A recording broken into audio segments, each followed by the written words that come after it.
thank you for allowing us, the county staff, and our consultants to take a little bit of your time on your busy time during your time off. So we're going to talk about deerrun. And before I get started, I'd be remiss if I did not talk about the Santa Run that's going to happen in the deerrun community on December the 5th. December the 5th, please mark your calendars. I believe Santa may be showing up somewhere around deerrun like he did last year. Also, we'd be remiss, I know Deborah Bauer has been talking about this, about the PTA membership, $5. There's a table in the back. Please support the elementary school if you can. And it'd be gratefully appreciated if you can do that. Again, my name is Bob DeLaurie. I'm one of the county commissioners here in Seminole County. Just for a little brief commercial, there's 5 county commissioners. I'm one of them. All 5 of us support this project. The other 4 county commissioners, Amy Lockhart, Andrew Herr, Lee Constantine, and Jay Zimbauer. We did have several meetings with our staff and our consultants over the past several years now, I would imagine. And it's amazing how time flies. I'm also going to tell you this, that I'm extremely impressed about this community on many levels. Your interaction with us, the way you discuss your issues. Other communities don't do that. Other communities can be quite vocal in a negative way. This community has been very vocal but in a positive way. So myself and 4 of the county commissioners want to thank you for doing that. We respect you for that, and we do listen, we do hear you. So thank you for being respectful and kind to us. Some communities are not that kind. The BCC, and I say BCC, is the Board of County Commissioners. So if there's an acronym we're using, either myself or Rick or AGI, please stop us, raise your hand, and we'll tell you what the acronym means. The Board of County Commissioners have approved the master plan with some minor comments. They fully support this project. They are excited for this project and for your community. We've listened to the input that we've had at the last community meeting that we had about almost a year ago, I think it was, Rick? Give or take a month. We've addressed those concerns. Some of the concerns that we heard was the buffers in the back of the homes weren't big enough. Some of the setbacks need to be bigger. We addressed all that. AGI confirmed that with me. Pete, you confirmed that with me earlier today. So that's, and also when we looked at the master plan. So that's quite important. At one of our last meetings at the Board of County Commissioners, staff moved in front of us the project of the clubhouse. The Board of County Commissioners front-loaded the project. So you're going to see over the next couple of months, a lot of work done on the clubhouse. I'm hoping that'll be done sometime in the spring or summer of 2025. Is that correct, Rick? Sometime in 2025. And I'd rather under-promise and over-deliver. So sometime in 2025 will be done. I was out there earlier today, and there was people still working on it today, and we did work on the roof. There's a lot of work to be done on the inside. I know one of the next steps that we're going to be looking at is how to program the inside of that room. What I mean by programming, what type of activities, how to open up the community. That's what we mean by programming. The community park, in all aspects, will be a neighborhood park. It's not an active sports park. So there'll be no lit baseball fields, no lit soccer fields, it's all a community aspect. So if that's what you're here for, sorry, it's not going to happen. So don't thank me, thank yourselves. You all were very vocal about it. You were very clear. We listened. You were very patient with us. And sometimes people don't realize that even though we think we move fast, in normal time, we move very slow. The one thing that's not included in the master plan is Eagle Circle. Eagle Circle is not in the master plan. That's going to be something I'm going to talk about after this. What I mean by after this, Rick is going to talk to you. Pete from AGI is going to talk to you. Then I'm going to take the microphone back up, and we'll talk about Eagle Circle. So if you do have questions, wait till the end. If it involves Eagle Circle, I'll address that after. Because right now we're talking about Deerrun Park. With that, oh, by the way, I'd be remiss. The table in the back is about the PTA membership, if no one's told you that. It's only $5. You can buy multiple memberships, I just bought 4. So they won't be bashful to take the money. Rick, you want to come up here? And so, Rick, when you take the microphone, I'd like for you to introduce your team. The reason why I say that because his entire team, it's not just Rick, even though he's the pretty face that everybody sees. It's not just Rick. Yeah, Rick, it's you. He has a phenomenal team that a lot of people don't see. It's a team that is truly in the trenches. It's a team that can get things done, as you can see here in your community. So with that, I'll give it to Rick Durr. Rick, take it away. Thank you, Commissioner. First off, I'd like to thank everybody again for being here this evening. And now that this room is packed, I've completely lost track of where the team is. Mandy Salazar, right here. So she's a division manager within Parks and Recreation. By the way, I didn't even introduce myself. So Rick Durr, I'm the director of Parks and Recreation here in Seminole County. I'm scanning the room. Somebody hold up your hand. Keith Welty in the back, right there. He's a project manager. Where was Bill Pandos? There he is, over here in the wings. He's another division manager, and we have a cast of 10s working in the background who've worked on this project. And you're going to hear from Pete Seckler as well. He's our consultant on the project and our parts designer, and they've been really instrumental in helping us through this process and helping you through this process as well. And again, we want to thank you for being here. This is all about your park. So this has been quite a process. I recognize a lot of faces here in the crowd. But before we continue, who has either participated in any of the previous public meetings or seen the master plan presentation that went earlier this year to the Board of County Commissioners? All right, so I see some hands that aren't up. So some of this, if you've participated in those, you'll recognize. And one of the things that we try to do is make sure that as we give these presentations, we're getting everybody up to speed. So there'll be a little bit of a recap for some of you. But we really want to make sure that everybody's on the same page because this has been a long process and there's a lot of work still left to do. So if we can go to the next slide. So we're going to talk briefly about how we got here. We're going to go through the master plan, and this is where Pete's going to have a major discussion and being able to walk you through what was in the approved master plan by the Board of County Commissioners. And then I'll come back up and talk about what the next steps are, both in the short term, what's going on right now, if anybody's looking around and going, we see something happening, what's that all about? So we'll be able to fill you in on that. We'll also talk to you about what you can expect over that next year as we continue to program the building and get the building to a point where we can go ahead and open that up as a public building. So those are some of the next steps that we'll talk about. But let's go through item number 1. So we wouldn't be here if it wasn't for you. So again, at every step of the way, please give yourselves a round of applause. Please, right now, good night. As you know, it's not necessarily an easy process to do. It took some time to do that, but let's go to the next slide. It took a lot of meetings. This is that 2021 calendar. If you see those red diamonds and the yellow diamonds, those are public meetings. So if you count those, we had 2 big public meetings over the course of 2021 when the county was doing the due diligence to whether or not to buy the property, okay? There were also 1, 2, 3, 4, 5, 6 times we were before the county commissioners in the month of, in the year of 2021, before we closed on the property. That's a lot of public hearings, a lot of public meetings, and a lot that really needed to be looked at to make sure that everybody understood what it was we were all getting into together. So we go to the next slide, please. So, right from the start, we closed on the entire property, about 138 acres. This is a diagram of how the golf course used to lay out, still kind of does, or at least it used to play when it was in play. And that included all the structures out on the site. Go to the next one, please.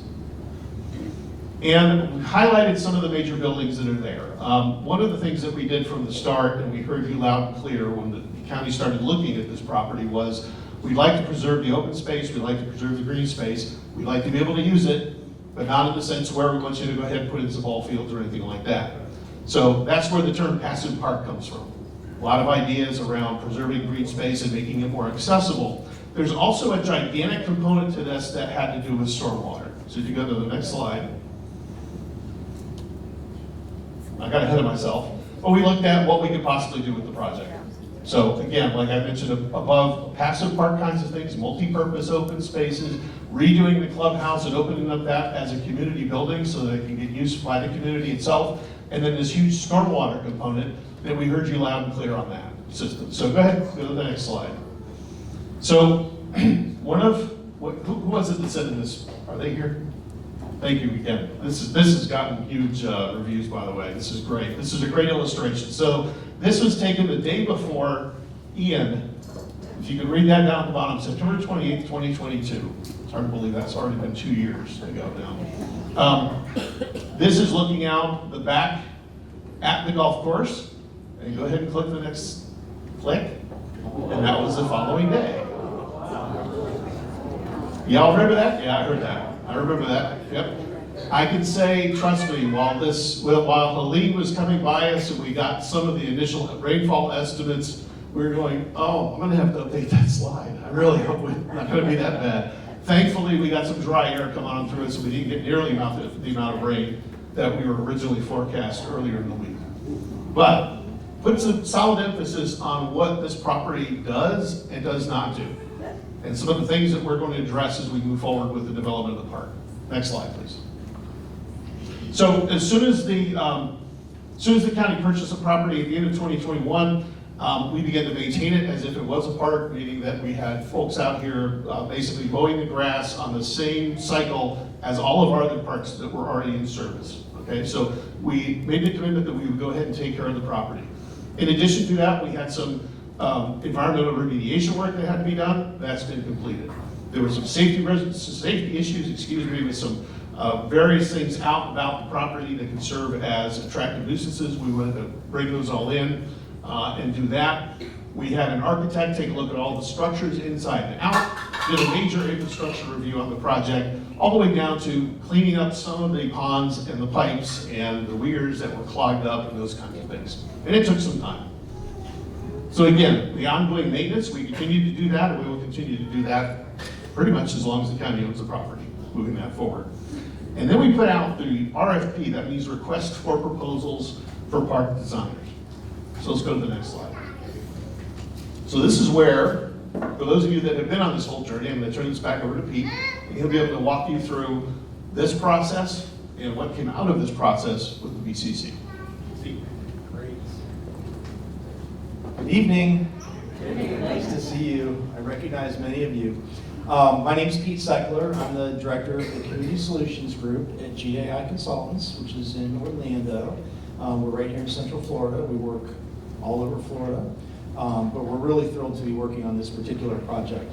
From what Rick showed, I think most of you have been to a presentation before, so I'm going to try to be concise, but I do want the folks that have not been to any of these presentations to have a chance to kind of see what the gist of this is about and where we've kind of taken the master plan based on our dialogue and everything. The path that we've been on started a year ago spring. We really worked from March and through about the end of the year. We had a couple of engagements with you person to person. We had our website. We had other forms of input and sort of engagement.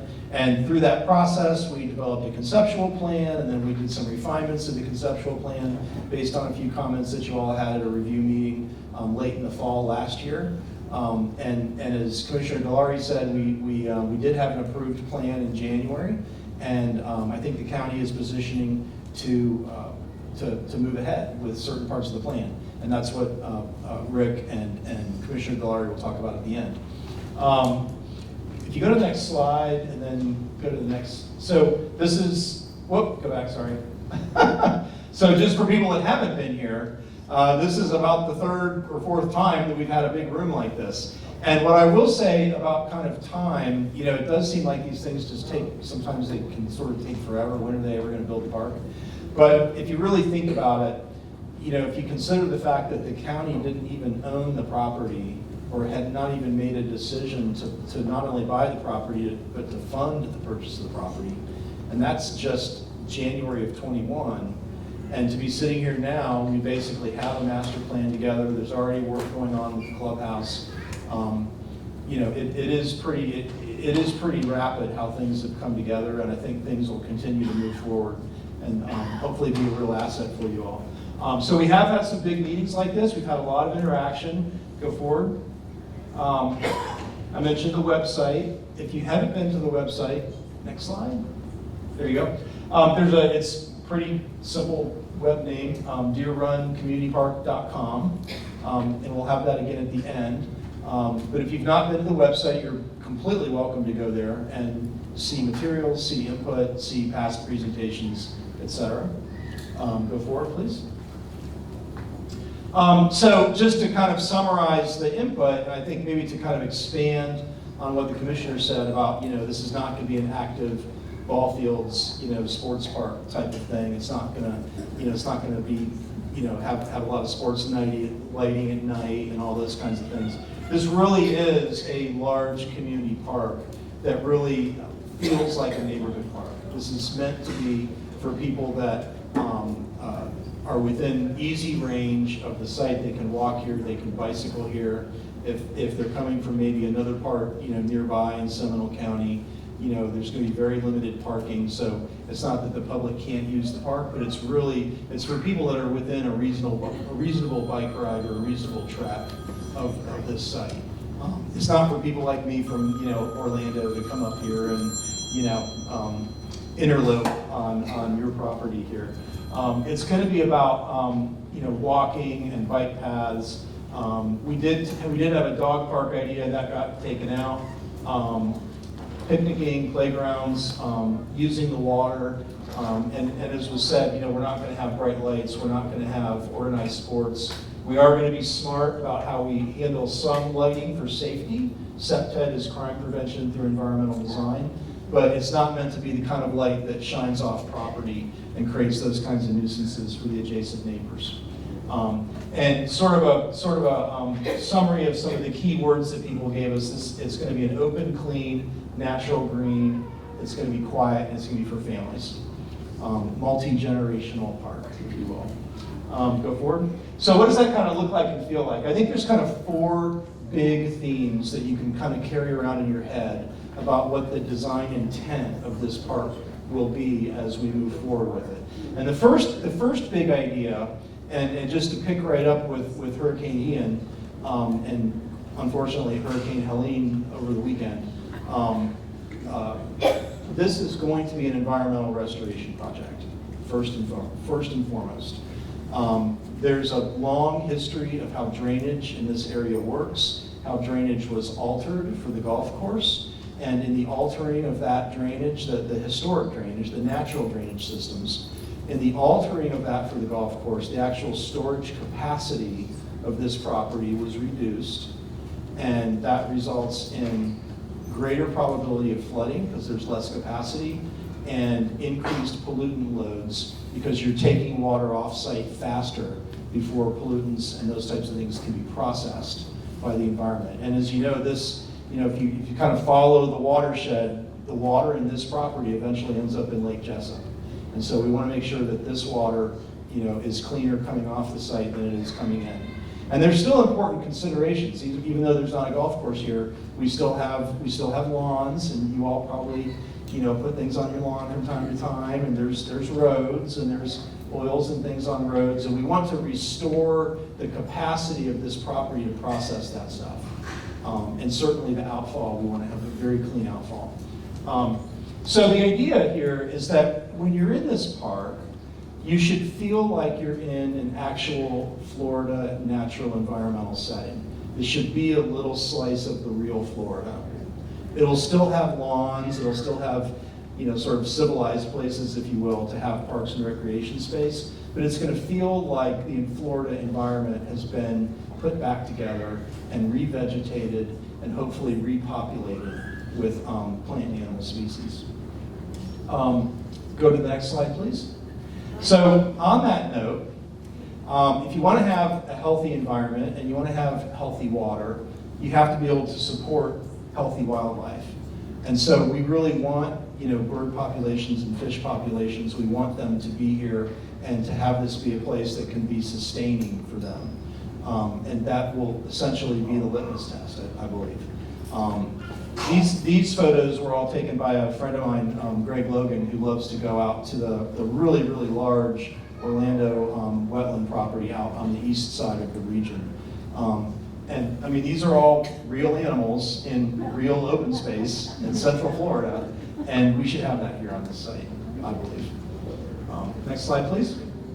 So then when you think about kind of restoring something environmentally and restoring not just the look of it environmentally, but actually the function of things environmentally, then that kind of begs the question, we're here in a school, it would be really great to have opportunities to learn about it.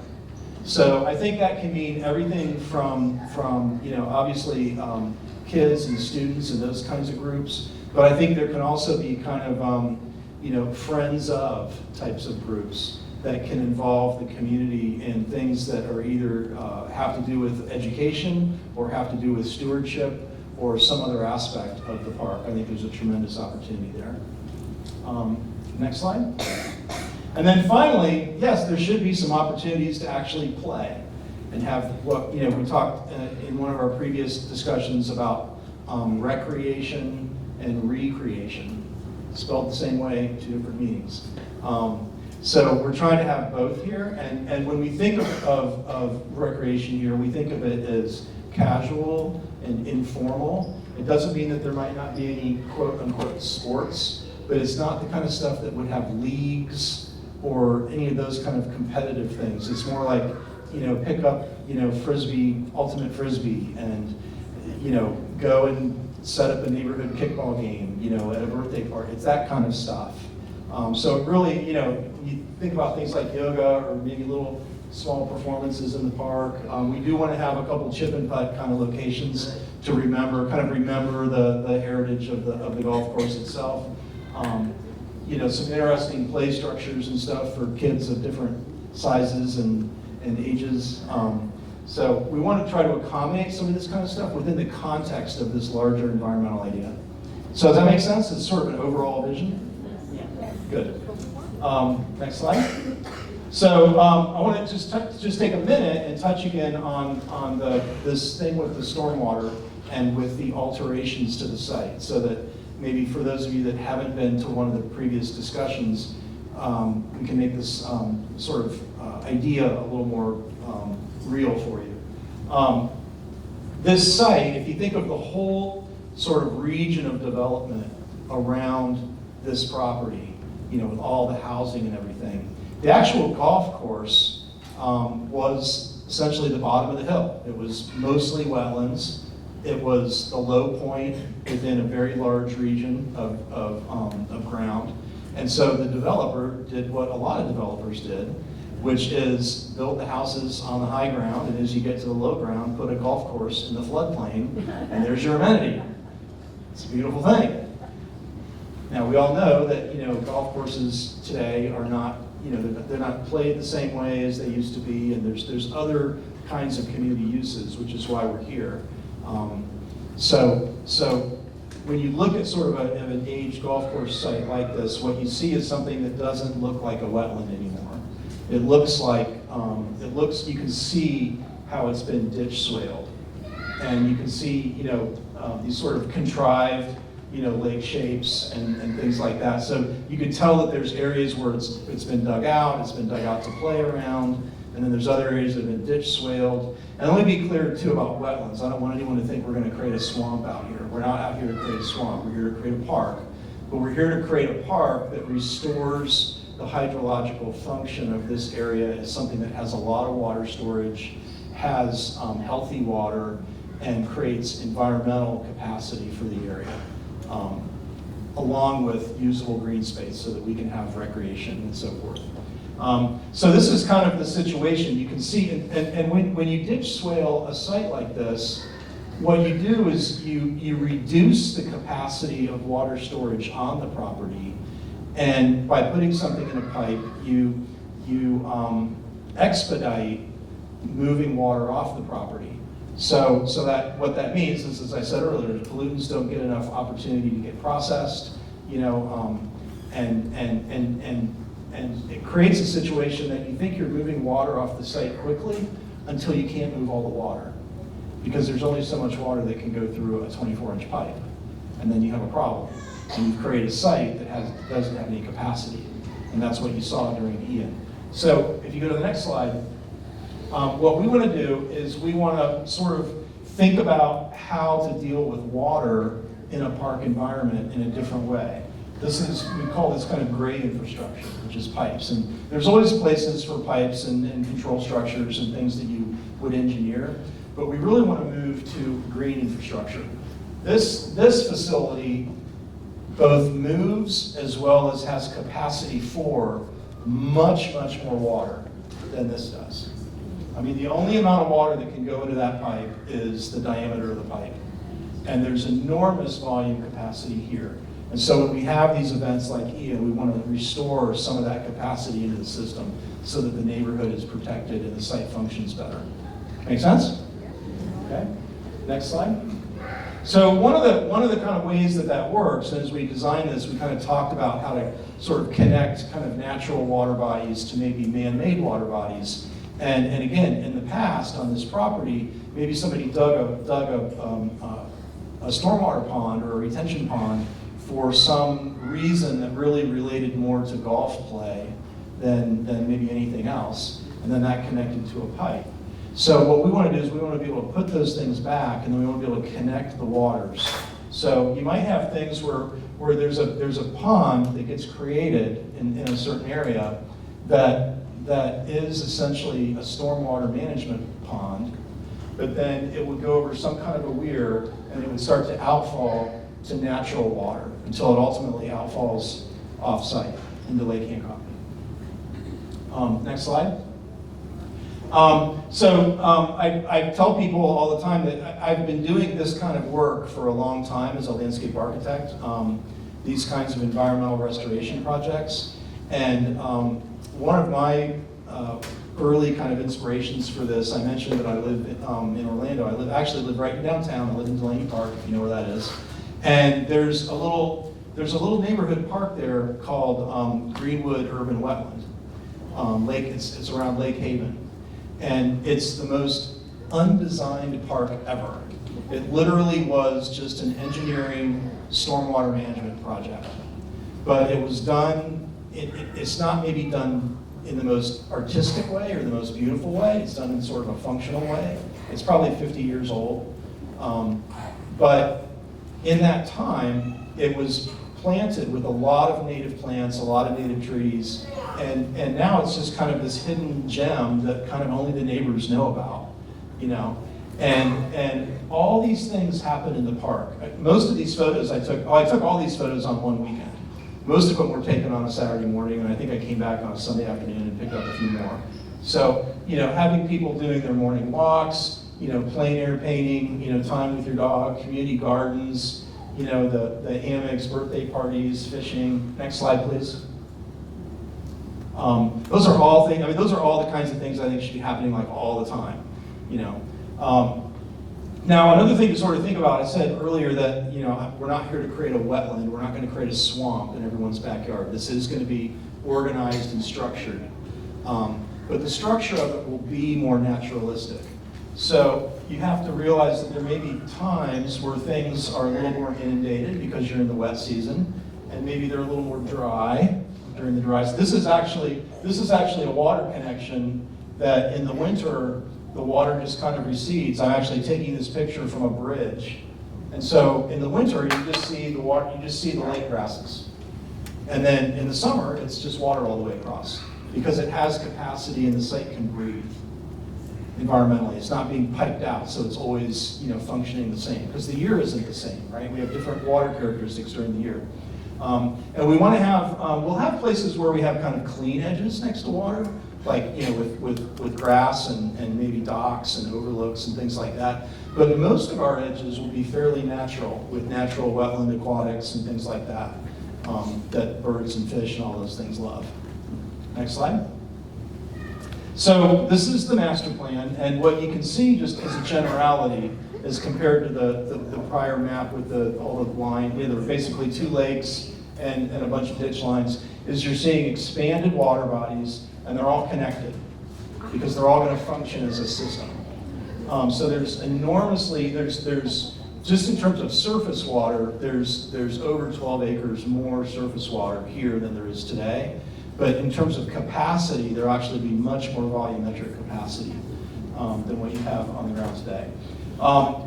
The other thing I would notice about the plan, and I'm going to walk through a few of these places, but there's a number of places that have kind of names to them. So we do think that there's different places that kind of have different characteristics. And we do like to kind of name places within a large park like this, because once you kind of put a name to something, it kind of starts to affect kind of how you think about it and what the character of it might be. So we have a large lawn called the Plains. We have kind of the Kings Cove and Queens Landing. That's where the putt-putt is. And there's there's woods. There's the Great Lake. There's the River's Edge experience, which ultimately goes out to the Howell Channel. We have an area here that will feel like a cove and be connected to the school for a little bit of overflow parking when the school has events and things. Just a little bit of staging area for them. So let me walk through a few of these. Go ahead. So this is the clubhouse, and the idea is that the clubhouse will be restored as a community center. And we'll clean up the parking and the drop off and all that. We think right at that location we can have kind of a little chip and putt area, and then have another sort of maintenance and support building up here at the top. So this whole little area can kind of be like its own little mini park all into itself. You've got the lakefront, you've got a trail system, you've got boardwalking going over the water, you've got the whole kind of community center function, and then you've kind of got this chip and putt area within kind of like a park kind of environment. Okay? Next slide. Moving over kind of to the sort of the middle of the golf course, the middle of the property, we did want to kind of leave one area really kind of big and open, so that it's big enough that you could go fly kites, or you could really have some kind of bigger types of things that you might do recreationally. I think what's interesting about this particular property is that you do have some places where you've got fairways kind of stacked up without homes in between. So we want to use those couple of spots and use the width of those fairways to kind of provide a place for more of those maybe slightly more active recreation opportunities, again, like a great lawn type of space. We want to be able to do that in a way that's not in someone's backyard. So if you do go and you're having, the neighborhood, 4th of July kickball game, that doesn't need to be, home base doesn't need to be in somebody's, back porch. Those kinds of things can happen here and have their own parking and have a top lot and a restroom building and all that stuff kind of all into itself. So it's almost like another little park within the park. Go forward. This is the Eagles Cove area, and the entrance to the school is right here. And now this is a good example too. We actually had a pitch and putt area here, and we had some other ideas about how to use this space. And the community was not comfortable with how close we were kind of getting to the back of some of these residential properties. So we knew that we needed another place with a little bit of parking, just logistically. I mean, it's a big site, and we needed a couple other spots. So this became a spot where we could pull back, create a lot of buffering behind these homes, have a little bit of parking, have a little bit of a loop that could be used as part of the pickup drop-off sort of conga line, if necessary, because I know that's an issue here at this school, as it is with a lot of schools. But it can be done in a way that's really, really buffered off from the neighborhood, and it's all kind of self-contained, right here. And it also could be something where if the school is coming over here, say with students, it's kind of a natural route to kind of get here and get into kind of the heart of the park, which seemed like a great opportunity. So we wanted to kind of make that kind of a special relationship between the park and the school. Next slide. And then this element up here is essentially the long ditch, and then there's kind of a flooded, kind of marshed out area in the backyards of these homes. We want to clean all that up, and we wanted to make it more of a naturally functioning linear waterway that does spill over and ultimately get to the outfall at Lake Howell. Did I say Lake Hancock earlier? Yeah, that's just, sorry, it's late. So again, I think there's a whole series of kind of natural experiences. You know, if the one site that I showed earlier is the place to fly a kite or have the kickball game or whatever, this is a place for some really beautiful, I think, environmental interaction, to be able to really get down close to the water and you know, engage with the real kind of natural Florida kind of environmental scene. Next slide. And then, as the commissioner mentioned, I think there is an idea that at some point in the future, it would be great if we could extend our thinking about what is the park to actually include Eagle Circle, such that I mentioned people bike riding and walking and stuff to the park, or maybe strollers to the park, you know, that sort of thing. If we could just slow the cars down a little bit on Eagle Circle, which can be done, and I'm sure we'll have a meeting here to talk about that. We also do an enormous amount of work in traffic calming and other types of things like that in our studio. I think if we could think of Eagle Circle as the actual entrance to the park, like if you could just make it to the circle, get across the street, and get on the trail, you're going to get to the park. So I think there is an opportunity to sort of expand our thinking about, you know, kind of what the park is at some point in the future. So we started to think about just, you know, narrowing the road a little bit. We've got a couple ideas about some things we might be able to do with the road and how to get a multi-purpose trail in that's really, you know, adequate to what the need probably is. I think that little 5-foot sidewalk with no trees just doesn't do the job. So we see all that. So that's another important idea, I think. Next slide. So kind of where we are now, we have been working on the cost for the park, and as you know, I mean, there's just a global supply chain issue of every possible thing you could think of. So, you know, costs are changing all the time, but then other things are changing. You know, things like borrowing rates are changing. So we do have some numbers for the park. We do think they're in flux, and I think when it's time to really start to put pen to paper for a first phase, we'll sharpen up, you know, exactly where we would start work and what the budget is. But we do have a handle on the overall cost for the park, and of course we've got the MSBU funding that's already been allocated for the clubhouse, and then there's lots and lots of grants that this type of project would be eligible for. Things like the Land and Water Conservation Fund. I mean, this park is so right over the plate for what a lot of the major statewide and even federal environmental groups are interested in. And for that matter, the stormwater management folks are interested in. If you're interested in, you know, storm preparedness and resiliency and all those things, this stuff, this kind of an investment.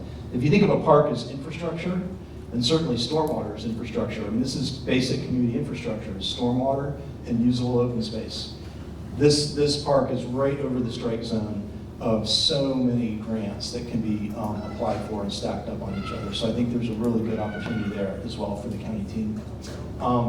So if you go to the next slide.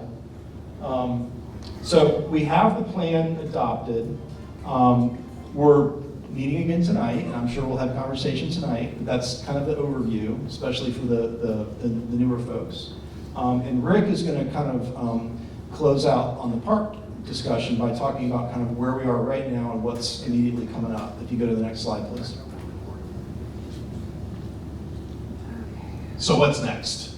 What's next? So we've got the approved plan by the board. By the way, did anyone notice that last slide that said insert project totals here? That's for anybody to just start writing numbers. No, I'm just kidding. At the time this was presented back to the board, the floor of those numbers started around the $14 million mark. And that's for the balance of the park. Now, as Pete said, those numbers go up and down, mainly up the longer it goes. So we're going to be taking a really hard look at those going forward. In the meantime, you all participated in, you've heard this term, MSBU, Municipal Services Benefit Unit. The way that particular fund works is that the Board of County Commissioners front loads those dollars so that they can be used sooner than later. So it takes a while to start collecting those dollars from the neighborhood. That will basically pay that fund back. So the Board of County Commissioners have voted to go ahead and front end the funding of the the clubhouse for the MSBU program. So we talked about some of the projects that we've completed out there on the project. What's going on right now is really intensive in the building itself. So hopefully you saw the re-roofing of the building. The building's been sealed up. That is a gorgeous roof now that's been completely sealed. We've got some other areas, and you can see it in the picture if you've seen any of the plywood that's up on some of the doors. We've had some vandalism happen there. Those doors are being replaced. The glass is being replaced in some windows and sealed up the building envelope. There's some other utility kinds of things. You know, the previous owner had filled in the pool at one point. There's a vault below the ground where all of that electric goes in and where all the pool stuff, all that stuff is going to be removed and pulled out of there, as well as the pool itself. Because what we want to be able to do is reuse the outside of the building as well for whatever it is everybody wants to use the building for. So the ability to have outdoor space as well, in addition to what goes on inside the building, is really, really critical. So we're building that into the property. The board just recently approved adding dollars for replacing the air conditioning unit. I know it kind of sounds like, well, you know, same kind of thing you do at your house. That needs to happen at this location as well. And the next really big thing that's going to happen is we're going to kick off the programming part of the building. Because at this point, you could say, so what would you like to do inside? And everybody will have their own opinion about what should happen on the inside. We need to put a plan together that says, here's how we want to redo the inside of the building. And at the same time, we're going to put a staffing plan together as well to bring back to the board. Because it's not just cutting the grass anymore, it's having county employees stationed at this building to be able to run or make these rooms available, or for whatever else that we're going to be doing at the property, and make sure that that's being done. The other piece of that will also go towards that maintenance yard. If you've seen that, where the golf course was basically operated, we would like to get county staff out here as soon as we possibly can. And a big piece of that is to put more eyes on the property. So to have staff here that can keep an eye on things while they're here in the park, the sooner we can get that up and running, the better as far as the county's concerned going forward. A couple of minor things that you'll see sooner than later. The main pond right out front is going to have a new fountain. The electric's been run for that, so we're getting that utility tied up and get that going as soon as we possibly can. And then we're going to replace the lighting in the clubhouse parking lot with some LED downlighting. Again, security. Just making sure that we don't have the dark corners. The police who do come through the area will have places that they can see in, and we'll have better security, even as we're working on the property. So, these are the big ones that are coming. They will be funded through the MSBU. The first step of that is funded right now by the Board of County Commissioners just in the last couple of weeks, and we'll be moving that forward. So in terms of the very next bit of news that you'll see, it'll be about those two items down there on the bottom. All right? Did I get that? All right, next slide, please. Now, I'm gonna make this even easier than what it looks like, because, quick, everybody write that down. You can go to deerruncommunitypark.com, or I'll make it really easy for you. Go to Seminole County, our webpage, right in the middle when that initial screen comes up, there'll be a white box right in the middle of the screen. It says, how can we help you? Just type in deerrun. You'll jump to that page. If you want to know more about the MSBU, type in MSBU, and that'll pop up. So you don't necessarily need to try to copy all that stuff down, but if you'd like to, it's up there on the screen. So please stay in touch. We will continue to stay in touch. We will continue to, as we start to reach the next steps, and we have the decision points that we need to make with the Board of County Commissioners, we'll be making those with you as well. So those are the next things that we're going to see on tap.